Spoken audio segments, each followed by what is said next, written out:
Super ஸ்டாருடைய வாழ்க்கை மற்றவர்களுக்கு நிலைக்கண்ணாடி.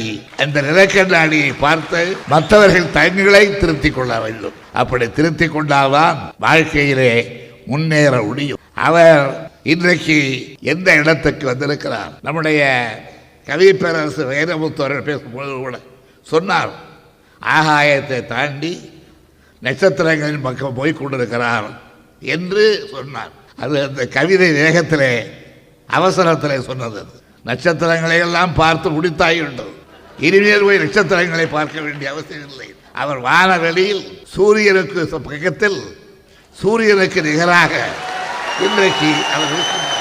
சூரியனுக்கு பக்கத்தில் என்றால் நீங்கள் அரசியல் ரீதியாக எண்ணக்கூடாது.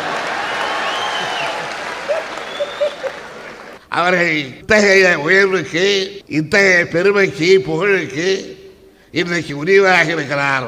அவருடைய பெயரை சூப்பர் ஸ்டார் என்று முழுமையாக சொல்வதற்கு முன்பே முதல் எழுத்தை சொன்ன உடனேயே இந்த மண்டபம் அதில் கரகோஷம் கையொலி கிளம்புகிறது என்றால் அதற்கு அவர் ஒரு நாள் 2 நாள் பட்ட சிரமங்கள் அல்ல.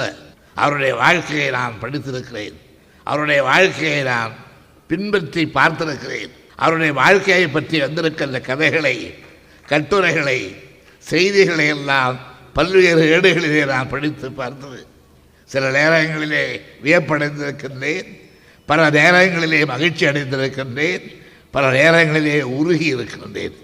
அப்படிப்பட்ட வாழ்க்கை அவருடைய வாழ்க்கை. அந்த வாழ்க்கை படிகளில் அவர் ஒருவரை தவிர அந்த படிகளில் ஒழுக்கி விடாமல் வேறு யாரும் ஏறி இந்த உச்சாணி கொப்பிற்கு வந்திருக்க முடியாது. அத்தகைய சாதனையை புரிந்துதான் இன்று நம்முடைய அன்புக்கும் நம்முடைய வாழ்த்துக்கும் பாராட்டுக்கும் உரியவராக அவர் விளங்குகிறார்.